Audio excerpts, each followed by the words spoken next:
ಒಂದಾನೊಂದು ಮೂಲೆಯಲ್ಲಿ ಒಂದು ದೊಡ್ಡ ಕಾಡಿದ್ದಿತ್ತು. ಆ ಕಾಡಿನಲ್ಲಿ ತುಂಬಾ ಪ್ರಾಣಿಗಳಿದ್ವು. ಒಂದು ಸಲ ಒಬ್ಬ ಬೇಟೆಗಾರ ಆ ಕಾಡಿನೊಳಗೆ ಪ್ರವೇಶಿಸುತ್ತಾನೆ. ಅವನು ಬಹಳ ದುರ್ಮಾರ್ಗ. ಈ ದಿನ ನನ್ನ ಕನಸು ನನಸಾಗೋ ಹಾಗಿದೆ. ದೊಡ್ಡ ದೊಡ್ಡ ಪ್ರಾಣಿಗಳನ್ನು ಬೇಟೆಯಾಡಬೇಕು, ಅವುಗಳನ್ನ ಮಾರಿ ದುಡ್ಡು ಮಾಡ್ಕೋಬೇಕು ಎಂದು ಹಗಲು ಕನಸು ಕಾಣುತ್ತಾ ಕಾಡಿನಲ್ಲಿ ತಿರುಗುತ್ತಾ ಇರ್ತಾನೆ.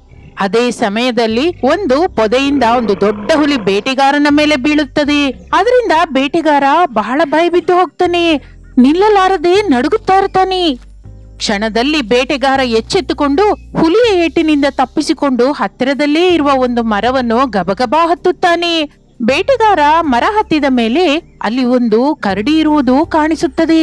ಇನ್ನೇನಿದೆ, ಬೇಟೆಗಾರನ ಪ್ರಾಣ ಮೇಲಿಂದ ಮೇಲೆ ಹೋಗುತ್ತೆ. ಅವನಿಗೆ ಏನು ಮಾಡೋದಕ್ಕೂ ತಿಳಿಯೋದಿಲ್ಲ. ಕೆಳಗಿಳಿದ್ರೆ ಮರದ ಕೆಳಗಿರುವ ಹುಲಿ ಸಾಯಿಸಿ ತಿನ್ನೋದು ಕಾಯಂ. ಹಾಗೆ ಅಂತ ಮರದ ಮೇಲೆ ಹತ್ತಿದ್ರೆ ಕರಡಿ ಏನ್ ಮಾಡುತ್ತೋ ಏನೋ ಎಂದು ಅಂದುಕೊಳ್ಳುತ್ತಾ ಮರದ ಮೇಲೆ ಒಂದು ಕೊಂಬೆ ಹಿಡ್ಕೊಂಡು ಕೂತ್ಕೊತಾನೆ. ಆದರೆ ಹಾಗೆ ಬೇಟೆಗಾರ ಅಂದುಕೊಂಡ ಹಾಗೆ ಆಗೋದಿಲ್ಲ. ಆ ಕರಡಿ ತುಂಬಾ ಒಳ್ಳೆಯದು, ಯಾರಿಗೂ ಹಾನಿ ಮಾಡದ ಸ್ವಭಾವ ಅದರದ್ದು. ಆದ್ರೆ ಆ ವಿಷಯ ಅವನಿಗೆ ತಿಳಿದಿಲ್ಲ. ಪ್ರಾಣವನ್ನು ಅಂಗೈಯಲ್ಲಿ ಹಿಡಿದುಕೊಂಡು ಭಯದಿಂದ ಮರದ ಕೊಂಬೆಯನ್ನು ಹಿಡ್ಕೊಂಡು ಕೂತಿರ್ತಾನೆ. ಕೆಳಗೆ ಹುಲಿ, ಮೇಲೆ ಕರಡಿ. ಆ ಬೇಟೆಗಾರನಿಗೆ ಏನ್ ಮಾಡ್ಬೇಕೋ ತಿಳಿಯೋದಿಲ್ಲ. ಹಾಗೆ ಸ್ವಲ್ಪ ಸಮಯ ಕಳೆಯಿತು.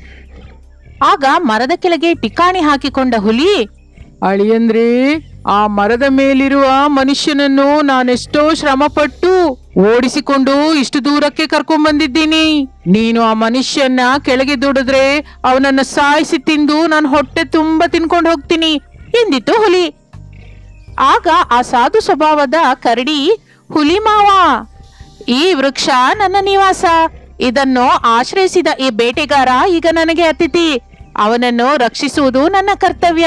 ಆದ್ರಿಂದ ನಾನು ಅವನನ್ನ ಕೆಳಕ್ಕೆ ತಬ್ಬಿ ದ್ರೋಹ ಮಾಡೋದಿಲ್ಲ ಎಂದು ಹೇಳುತ್ತದೆ. ಕರಡಿ ಅಷ್ಟೆಲ್ಲ ಹೇಳಿದ ಹಾಗೆ ಆ ಹುಲಿ ಮಾತ್ರ ಮರದ ಕೆಳಗಿನಿಂದ ಸ್ವಲ್ಪವೂ ಕದಲಲಿಲ್ಲ. ಸ್ವಲ್ಪ ಸಮಯ ಕಳೆಯಿತು. ನಿಧಾನವಾಗಿ ಕರಡಿ ನಿದ್ರೊಳಗೆ ಜಾರುತ್ತೆ. ಅದೇ ಸರಿಯಾದ ಸಮಯ ಅಂದ್ಕೊಂಡು ಹುಲಿ ಒಂದು ಉಪಾಯ ಆಲೋಚಿಸುತ್ತೆ. ತಕ್ಷಣ ಬೇಟೆಗಾರನ ಹತ್ರ, ಓ ಬೇಟೆಗಾರ, ನನಗೊಂದು ಕೆಲಸ ಮಾಡ್ಕೊಡು. ನನಗೆ ಬೇಕಾಗಿದ್ದು ಆಹಾರ. ನಿಂದಾದ್ರೇನು, ಇನ್ನೊಬ್ಬರಾದ್ರೆ ಏನು. ಆದ್ರಿಂದ ನಿದ್ರೆ ಹೋಗ್ತಾ ಇರುವ ಕರಡಿನ ಕೆಳಗೆ ದಬ್ಬು. ಅದನ್ನ ಸಾಯಿಸಿ ತಿಂದು ನನ್ನ ಹಸಿವೆ ತೀರಿಸ್ಕೋತೀನಿ.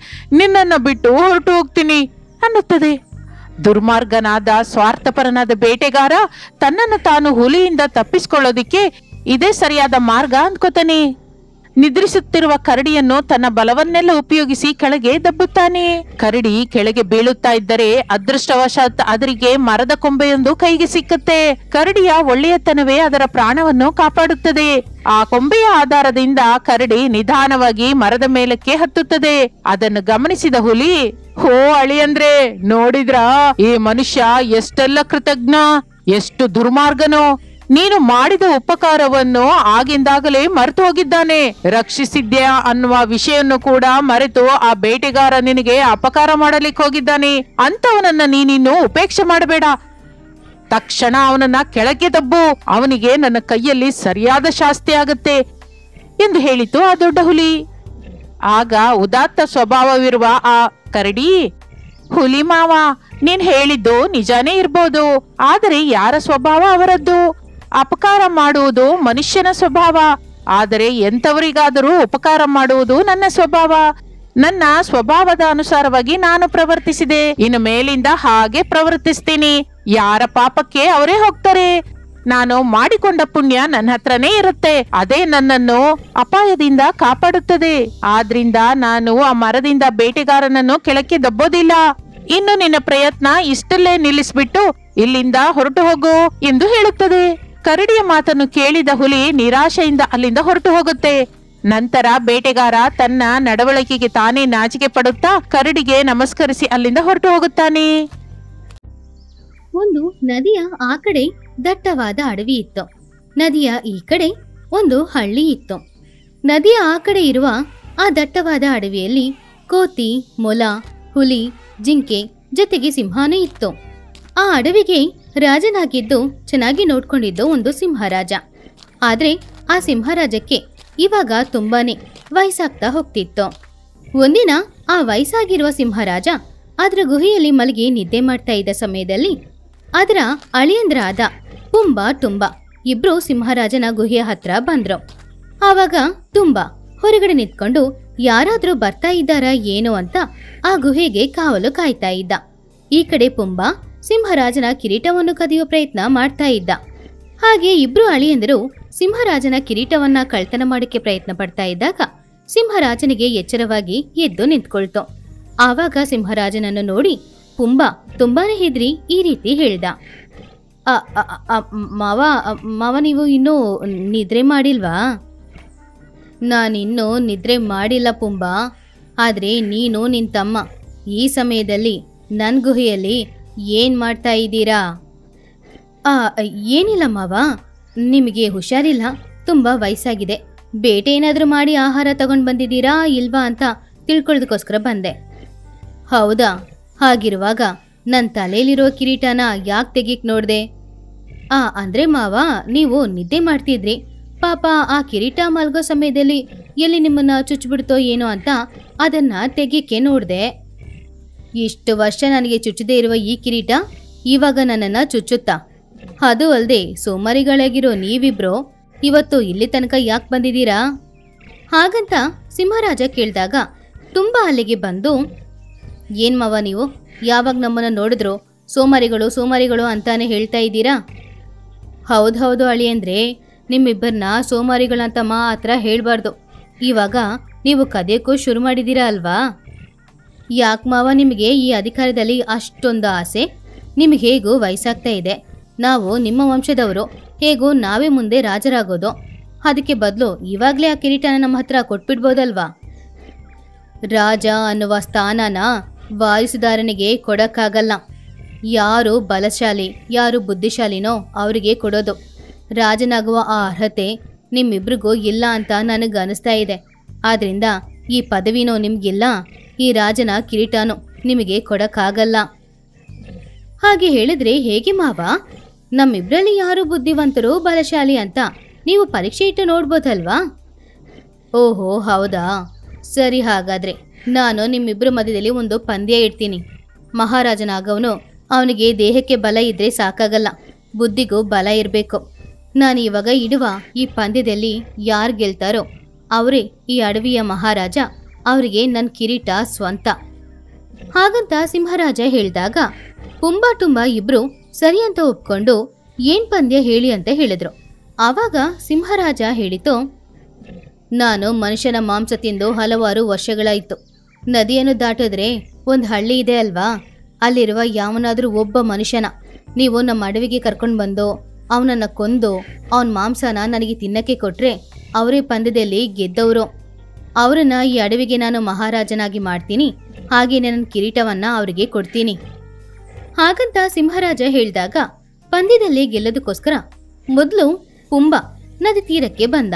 ಆವಾಗ ಆ ಕಡೆ ತೀರದಲ್ಲಿ ಒಬ್ಬ ಧನವಂತ ನಡ್ಕೊಂಡು ಹೋಗೋದನ್ನ ಅವ್ನು ನೋಡ್ದ. ಇಲ್ಲಿ ನೋಡಪ್ಪ ಮನುಷ್ಯ, ನಿನ್ನನ್ನೇ. ನನ್ನ ಗುಹೆಯಲ್ಲಿ ಒಂದು ನಿಧಿ ಪೆಟ್ಟಿಗೆ ಇದೆ. ಆ ನಿಧಿ ಪೆಟ್ಟಿಗೆಯಲ್ಲಿ ಚಿನ್ನ ವಜ್ರ ಎಲ್ಲಾನೂ ಇದೆ. ನಮ್ಮಂತ ಪ್ರಾಣಿಗಳು ಅದನ್ನ ಇಟ್ಕೊಂಡು ಏನ್ ಮಾಡ್ತೀವಿ? ಅದಕ್ಕೆ ನೀನೇ ಬಂದು ಅದನ್ನ ತಗೊಂಡೋಗ್ತೀಯಾ? ಹಾಗಂತ ಪುಂಬ ಹೇಳಿದಾಗ ಆ ಶ್ರೀಮಂತ ಅವನ ಮನಸ್ಸಲ್ಲಿ ಈ ರೀತಿ ಅಂದ್ಕೊಂಡ, ನಾನು ಕೋಟಿಗಟ್ಲೆ ಬೆಳೆ ಬಾಳುವ ಒಂದು ಫ್ಯಾಕ್ಟ್ರಿ ವಿಷಯಕ್ಕೋಸ್ಕರ ಹೋಗ್ತಾ ಇದ್ದೀನಿ.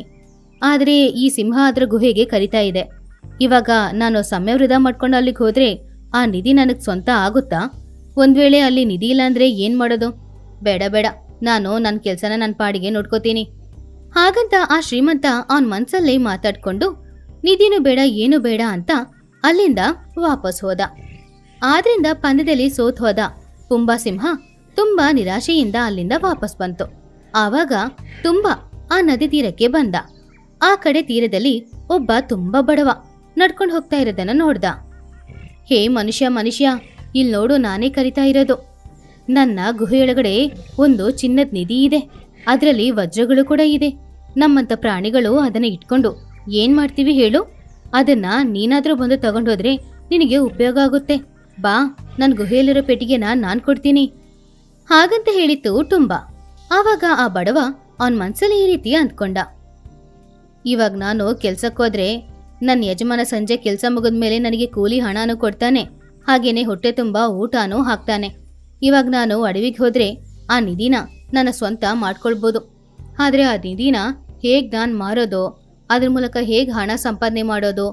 ಒಂದ್ ವೇಳೆ ಆ ನಿಧಿ ಯಾರ್ದು ಅಂತ ಕೇಳಿದ್ರೆ, ನಾನು ಸಂಪಾದನೆ ಮಾಡಿದ್ದು ಅಂತ ಹೇಳಿದ್ರೆ ಯಾರಾದ್ರೂ ಅದನ್ನ ನಂಬ್ತಾರಾ? ಅದಕ್ಕೆ ಬದಲು ಯಾವಾಗ್ಲೂ ತರ ನಾನು ಕೆಲ್ಸಕ್ಕೆ ಹೋಗೋದೇ ಒಳ್ಳೇದು. ಹಾಗಂತ ಅಂದ್ಕೊಂಡು ಆ ಬಡವ ಅಲ್ಲಿಂದ ವಾಪಸ್ ಹೋದ. ಆದ್ರಿಂದ ತುಂಬಾ ಕೂಡ ಆ ಪಂದ್ಯದಲ್ಲಿ ಸೋತ್ ಹೋದ. ಕೊನೆಗೆ ಅವನು ಕೂಡ ನಿರಾಶೆಯಿಂದ ಅಲ್ಲಿಂದ ವಾಪಸ್ ಹೋದ. ಆವಾಗ ಸಿಂಹರಾಜ ಆ ನದಿ ತೀರಕ್ಕೆ ಬಂತು.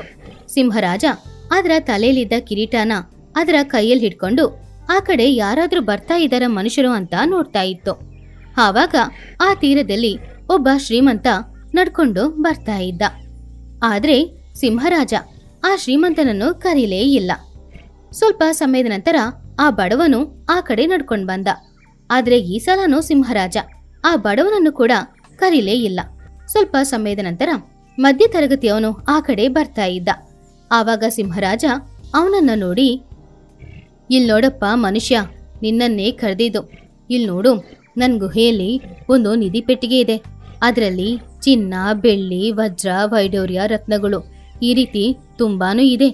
ಇಲ್ ನೋಡ್ದ, ಈ ಚಿನ್ನದ ಕಿರೀಟ ಕೂಡ ಆ ಪೆಟ್ಟಿಗೆಲಿದ್ದಿದ್ದೆ ನಾನು ತಗೊಂಡ್ ಬಂದಿದ್ದೀನಿ. ಇಂತಹ ಬೆಳೆಬಾಳುವ ಸಂಪತ್ತವನ್ನ ನಾವಿಟ್ಕೊಂಡು ಏನ್ ಮಾಡ್ತೀವಿ? ಅದಕ್ಕೆ ನೀನ್ ಬಂದ್ರೆ ಅದೆಲ್ಲಾನು ನೀನು ತಗೊಂಡು ಹೋಗ್ಬೋದು. ಆಮೇಲೆ ನಿನ್ನ ಜೀವನ ಬದಲಾಗುತ್ತೆ, ನೀನು ಸಂತೋಷವಾಗಿರ್ಬೋದು. ನಿನ್ನ ನೋಡಿದ್ರೇನೆ ನೀನು ತುಂಬಾ ಕಷ್ಟದಲ್ಲಿ ಇದೆಯಾ ಅಂತ ನನಗನ್ನಿಸ್ತಾ ಇದೆ. ಅದಕ್ಕೆ ನಾನು ಹೇಳ್ತಾ ಇರೋದು, ನನ್ ಗುಹೆಗೆ ಬಾ, ನಾನು ನಿಧಿನ ಕೊಡ್ತೀನಿ, ಅದನ್ನ ನೀನು ನಿನ್ನ ಸ್ವಂತ ಮಾಡ್ಕೋ. ಹಾಗಂತ ಸಿಂಹರಾಜ ಹೇಳಿದಾಗ ತುಂಬಾ ದುರಾಸೆಯ ಬುದ್ಧಿ ಉಳ್ಳ ಆ ಮಧ್ಯ ತರಗತಿಯವನು ಹೇಗಾದ್ರೂ ಆ ನಿಧಿಯನ್ನು ಸ್ವಂತ ಮಾಡ್ಕೊಳ್ಬೇಕು ಅಂತ ಅಂದ್ಕೊಂಡು ಸಿಂಹರಾಜ ಹೇಳಿದ ಹಾಗೆ ಅದರ ಗುಹೆಯ ಹತ್ರ ಹೋದ. ಅಷ್ಟೇ, ಸಿಂಹರಾಜ ಅವನ ಮೇಲೆ ದಾಳಿ ಮಾಡಿ ಅವನನ್ನ ಕೊಂದು ಅವನ ಕುತ್ತಿಗೆಯನ್ನ ಕಚ್ಚಿ ಅವನ ದೇಹದಲ್ಲಿರುವ ರಕ್ತವನ್ನೆಲ್ಲ ಕುಡಿಯಕ್ಕೆ ಶುರು ಮಾಡಿತು. ಆವಾಗ ಸಿಂಹರಾಜನ ಅಳಿಯಂದ್ರು ಸಿಂಹರಾಜನ ಬುದ್ಧಿವಂತಿಕೆಯನ್ನ ನೋಡಿ ತುಂಬಾನೇ ಹೊಗಳಿದ್ರು. ನಿಜವಾಗ್ಲೂ ರಾಜನಾಗಿರೋ ಅರ್ಹತೆ ನಿಮಗ್ ಮಾತ್ರ ಇದೆ, ನಮ್ ಯಾರಿಗೂ ಇಲ್ಲ ಮಾವ ಅಂತ ಸೋಲನ್ನ ಒಪ್ಕೊಂಡ್ರು. ಹಾಗೆ ಅವರಿಬ್ರು ಸೋಲು ಒಪ್ಕೊಂಡು ಸಿಂಹರಾಜ ತಗೊಂಡ್ ಬಂದಿರುವ ಆ ಮನುಷ್ಯನ ಮಾಂಸವನ್ನ ಸಂತೋಷವಾಗಿ ತಿಂತಾ ಇದ್ರು. ಉತ್ತರ ದಿಕ್ಕಿನಲ್ಲಿರುವ ಒಂದು ದಟ್ಟವಾದ ಅರಣ್ಯದಲ್ಲಿ ಸಿಂಹರಾಜ, ಸಿಂಹರಾಣಿ ಹಾಗೇನೆ ಅವರ ಪ್ರೀತಿಯ ಮಗನಾದ ಸಿಂಬಾ ಎಲ್ಲರೂ ಸೇರಿ ಸಂತೋಷವಾಗಿ ಜೀವನವನ್ನು ಮಾಡ್ತಾ ಇದ್ರು. ಮೊದಲೆಲ್ಲ ಸಿಂಹರಾಜ ಕಾಡಲ್ಲಿರುವ ಪ್ರಾಣಿಗಳನ್ನು ಕರೆದು ಅವರ ಕಷ್ಟ ನಷ್ಟಗಳು ಹೇಗಿದೆ ಅಂತ ತಿಳ್ಕೊಂಡು ಆಳ್ವಿಕೆಯನ್ನು ಮಾಡ್ತಾ ಇತ್ತು. ಆದರೆ ಸ್ವಲ್ಪ ದಿನಗಳಿಂದ ಸಿಂಹರಾಜಕ್ಕೆ ಉದಾಸೀನ ಆದ ಕಾರಣ ಯಾರನ್ನೂ ಗಮನಿಸುವುದೇ ಇಲ್ಲ. ಅದರಿಂದ ಕಾಡಲ್ಲಿರುವ ಪ್ರಾಣಿಗಳು ತುಂಬಾನೇ ಕಷ್ಟವನ್ನು ಪಡ್ತಾ ಇದ್ರು. ಇದೆಲ್ಲ ತಿಳಿಯದೆ ಎಂದಿನಂತೆ ಸಿಂಬಾ ಆಟ ಆಡ್ಲಿಕ್ಕೆ ಅಂತ ಒಂದು ಕರುವಿನ ಬಳಿ ಹೋಯಿತು. ಆಗ ಆ ಕರು ಸಿಂಬದ ಜೊತೆ ಹೀಗೆ ಹೇಳಿತು, ಏನು ಸಿಂಬಾ, ಇಲ್ಲಿಗೆ ಬಂದಿದೀಯಾ? ಏನು ಇಲ್ಲ ಕರು, ನಿನ್ನ ಆಟಾಡ್ಲಿಕ್ಕೆ ಬರ್ತೀಯ ಅಂತ ಕೇಳಲಿಕ್ಕೇನೆ ಬಂದೆ. ನನಗೆ ನಿನ್ ಜೊತೆ ಆಟಾಡ್ಲಿಕ್ಕೆ ಇಷ್ಟ ಇಲ್ಲ ಸಿಂಬಾ. ಏನಾಯ್ತು ಕರು, ನೀನ್ ನನ್ನ ಬೆಸ್ಟ್ ಫ್ರೆಂಡ್ ತಾನೆ, ಮತ್ತ್ಯಾಕೆ ನನ್ನ ಜೊತೆ ಆಟಾಡಕ್ಕೆ ಬರೋದಿಲ್ಲ ಅಂತ ಹೇಳ್ತಾ ಇದ್ದೀಯಾ? ನೀನೇನು ನನ್ನ ಬೆಸ್ಟ್ ಫ್ರೆಂಡ್ ಏನೂ ಅಲ್ಲ.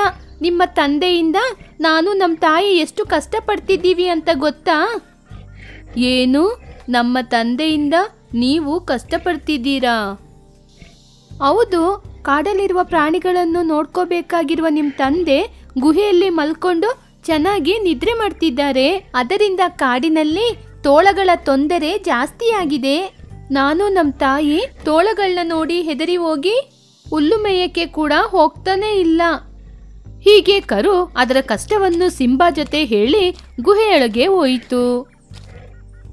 ಅದರಿಂದ ಸಿಂಬಾಗೆ ಏನು ಮಾಡಕ್ಕಾಗದೆ ಒಂದು ಜಿಂಕೆ ಮರಿ ಹತ್ರ ಹೋಗಿ, ಜಿಂಕೆ ಜಿಂಕೆ ಹೊರಗೆ ಹೋಗಿ ಆಟ ಆಡೋಣ, ನನ್ನ ಜೊತೆ ಬರ್ತೀರಾ? ತೋಳಗಳು ಇದೆ ಅಂತ ನಮ್ಮಮ್ಮ ನನಗೆ ಹೇಳಿದ್ದಾರೆ, ನೀನು ಬೇಕಾದ್ರೆ ಆ ಹುಲಿ ಮರಿಗಳ ಜೊತೆ ಸೇರಿ ಆಟಾಡು. ಹೀಗೆ ಆ ಜಿಂಕೆ ಮರಿ ಕೂಡ ಗುಹೆಯಿಂದ ಹೊರಗೆ ಬರೋದಿಲ್ಲ ಅಂತ ಕೇಳಿ ತುಂಬಾ ಕೋಪದಿಂದ ಅದರ ಗುಹೆಯಲ್ಲಿರುವ ತನ್ನ ತಾಯಿಯ ಬಳಿ ಹೋಗಿ ಹೇಳಿತು, ತಂದೆಯಿಂದ ಇಲ್ಲಿರುವ ಯಾವ ಪ್ರಾಣಿಗಳು ಕೂಡ ನನ್ನ ಜೊತೆ ಆಟ ಆಡಕ್ಕೆ ಬರ್ತಾ ಇಲ್ಲಮ್ಮ. ಹೌದಪ್ಪ, ನನ್ನ ಜೊತೆ ಕೂಡ ಈ ಕಾಡಲ್ಲಿರುವ ಪ್ರಾಣಿಗಳು ಯಾರೂ ಕೂಡ ಮಾತಾಡೋದಿಲ್ಲ. ನಾನು ಕಾಡೊಳಗೆ ಹೋದ್ರೆ ಸಾಕು, ಎಲ್ಲರೂ ರಾಜನ ಹೆಂಡತಿ ಬಂದಿದ್ದಾರೆ ಅಂತ ನನಗೆ ಎದ್ದು ನಿಂತು ಗೌರವ ಕೊಟ್ಟು ನನ್ ಜೊತೆ ಚೆನ್ನಾಗಿ ಮಾತಾಡ್ತಾರೆ. ಆದ್ರೆ ಇವಾಗ ಕಾಡಿಗೆ ಹೋದ್ರೆ ಯಾವ ಪ್ರಾಣಿಗಳು ನನ್ನ ಕಣ್ಣಿಗೂ ಬೀಳುವುದಿಲ್ಲ, ನನ್ ಜೊತೆ ಮಾತು ಆಡುವುದಿಲ್ಲ. ಆದ್ರೆ ಯಾರು ಕೂಡ ಹೊರಗೆ ಬರದೇ ಇರುವುದಕ್ಕೆ ಕಾರಣ ಈ ಕಾಡಲ್ಲಿ ಒಂದು ತೋಳದ ಗುಂಪು ಬಂದಿದೆಯಂತೆ, ಅದ್ರಿಂದನೇ ಬರ್ತಾ ಇಲ್ಲ ಅಂತ ನನ್ ಗೆಳೆಯ ಹೇಳಿದ. ತಂದೆ ಯಾಕೆ ಅವ್ರನ್ನ ಹಾಗೆ ಬಿಟ್ಬಿಟ್ಟಿದ್ದಾರೆ? ಅದೇ ನನಗೂ ಅರ್ಥ ಆಗ್ತಿಲ್ಲ ಸಿಂಬಾ. ಬರ್ತಾ ಬರ್ತಾ ನಿಮ್ಮ ತಂದೆ ತುಂಬಾ ಆಲಸ್ಯವನ್ನು ತೋರಿಸ್ತಿದ್ದಾರೆ. ಆದ್ರೆ ಅವ್ರ ಜೊತೆ ಹೇಳಲಿಕ್ಕೆ ಯಾರಿಗೂ ಕೂಡ ಧೈರ್ಯ ಇಲ್ವಲ್ಲ. ಹೀಗೆ ಸಿಂಹರಾಣಿ ಸಿಂಬಾ ಜೊತೆ ಹೇಳಿ ಬೇಜಾರ್ ಮಾಡ್ತಿತ್ತು. ಇದು ಹೀಗೆ ಇರುವಾಗ ಕಾಡಲ್ಲಿರುವ ತೋಳಗಳೆಲ್ಲ ಸೇರಿ ಗುಂಪುಗೂಡಿ ಹೀಗೆ ಮಾತಾಡ್ಕೊಂಡಿದ್ರು.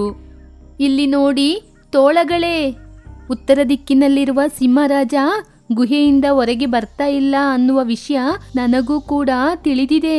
ಅದರಿಂದ ನಾವು ಆ ಉತ್ತರ ದಿಕ್ಕಿನಲ್ಲಿರುವ ಕಾಡೊಳಗೆ ಸುಲಭವಾಗಿ ಹೋಗಿ ಸುಲಭವಾಗಿ ಬೇಟೆ ಆಡ್ಬೋದು ಅನ್ಸುತ್ತೆ. ಹೀಗೆ ತೋಳದ ಗುಂಪಿನ ನಾಯಕ ಹೇಳಿದ ತಕ್ಷಣ ತೋಳಗಳೆಲ್ಲ ಉತ್ತರ ದಿಕ್ಕಿನಲ್ಲಿರುವ ಆ ಕಾಡೊಳಗೆ ಹೋದ್ರು. ಹೀಗೆ ಆ ತೋಳದ ನಾಯಕ ಹೇಳಿದ ಕಾರಣ ಪ್ರತಿಯೊಂದು ತೋಳಗಳು ಹೋಗಿ ಹೊರಗೆ ಆಟಾಡ್ಕೊಂಡಿದ್ದ ಜಿಂಕೆ ಮರಿ, ಮೊಲ ಹಾಗೇನೆ ಕರುವನ್ನು ಎತ್ಕೊಂಡು ಬರ್ತಾ ಇದ್ರು. ಅದರಿಂದ ಆ ಮರಿಗಳ ತಾಯಿಯೆಲ್ಲರೂ ಕೂಡ ಸಿಂಹರಾಜನ ಗುಹೆಯನ್ನು ನೋಡಿ ಹೋಗ್ತಾ ಇದ್ರು. ಪಡಿ ಸಿಂಹರಾಜ, ನಮ್ಮನ್ನು ಕಾಪಾಡಿ. ಹೀಗೆ ಪ್ರಾಣಿಗಳ ಶಬ್ದ ಕೇಳಿದ ತಕ್ಷಣ ಗುಹೆಯೊಳಗಿಂದ ಸಿಂಹರಾಣಿ ಹೊರಗೆ ಬಂತು.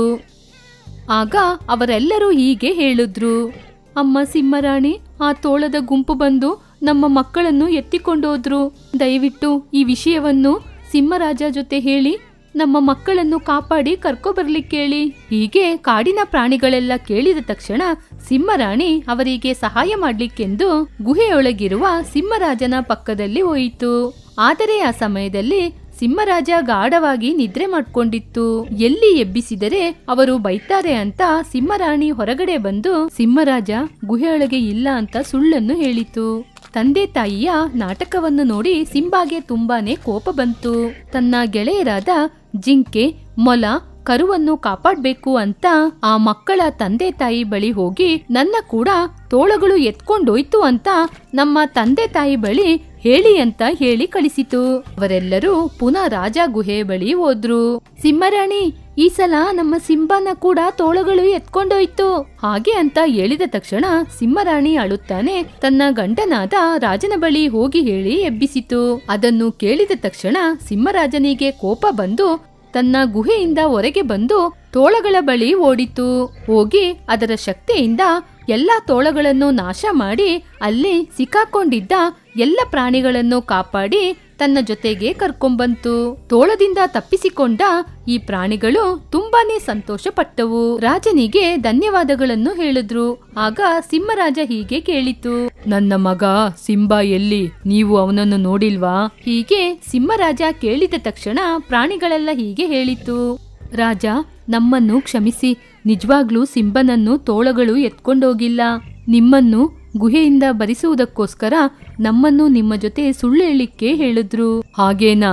ಹಾಗೆ ನನ್ ಜೊತೆ ಸುಳ್ಳು ಹೇಳಲಿಕ್ಕೆ ಹೇಳಿಕೊಟ್ಟವರು ಯಾರು? ಹೀಗೆ ಸಿಂಹರಾಜ ಪ್ರಶ್ನೆ ಕೇಳಿದ ತಕ್ಷಣ ಅಲ್ಲಿಗೆ ಸಿಂಬಾ ಬಂತು. ನಾನೇ ಹಾಗೆ ಹೇಳಲಿಕ್ಕೆ ಹೇಳಿದು ಅಪ್ಪ. ನನ್ನ ಗೆಳೆಯರನ್ನು ಕಾಪಾಡುವುದಕ್ಕೋಸ್ಕರ ನಾನೇ ಹಾಗೆ ಹೇಳಲಿಕ್ಕೆ ಹೇಳಿದು. ನಾನು ಏನಾದ್ರೂ ತಪ್ಪು ಮಾಡಿದ್ರೆ ನನ್ನನ್ನು ಕ್ಷಮಿಸಿ. ಇಲ್ಲ ಸಿಂಬಾ, ಇಲ್ಲ.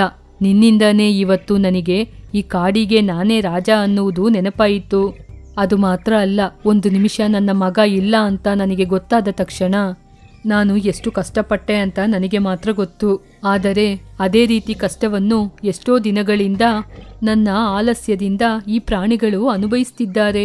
ಅದರಿಂದ ಇನ್ನು ಮುಂದೆ ನಾನು ನನ್ನ ಉದಾಸೀನವನ್ನು ಬಿಟ್ಟು ನನ್ನ ಕಾಡಲ್ಲಿರುವ ಎಲ್ಲ ಪ್ರಾಣಿಗಳಿಗೆ ನಾನು ಕಾವಲಾಗಿ ಇರ್ತೀನಿ.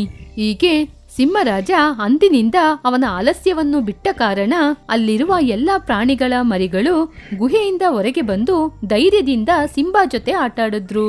ಅದರಿಂದ ಸಿಂಬಾ ಕೂಡ ತುಂಬಾನೇ ಸಂತೋಷದಿಂದ ಇದ್ದ.